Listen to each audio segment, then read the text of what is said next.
முதலில் வறுத்த ரவையை எடுத்துக்கொள்ளுங்கள். அதில் இருந்து 2 அல்லது 3 கரண்டி மட்டும் போதுமானது. அடுப்பை மிதமான தீயில் வைத்து சிறிது நெய் இருந்தால் சேர்த்து வறுக்கலாம், இல்லையெனில் நெய் இல்லாமலும் வறுக்கலாம்.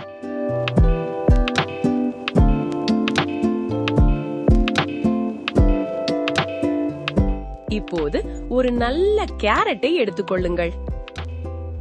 அதன் தோலை நன்றாக சீவி சிறு துகள்களாக துருவிக் கொள்ளுங்கள்.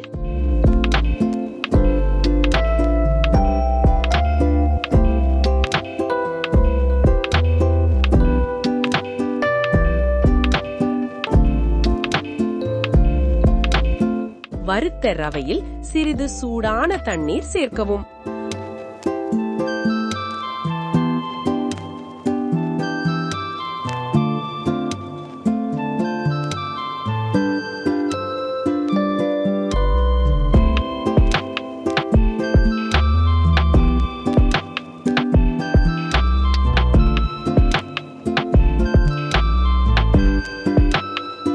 அதில் துருவிய கேரட்டையும் சேர்த்துக் கொள்ளுங்கள்.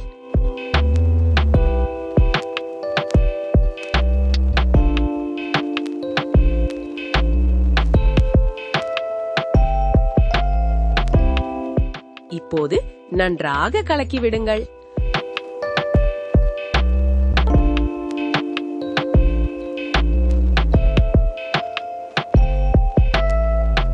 அதற்குள் சிறிதளவு மஞ்சள் தூள்,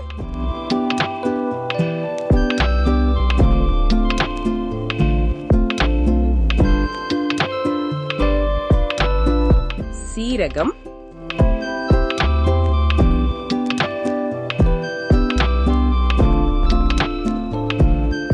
மிளகு மிகவும் குறைவாக சேர்க்கவும்.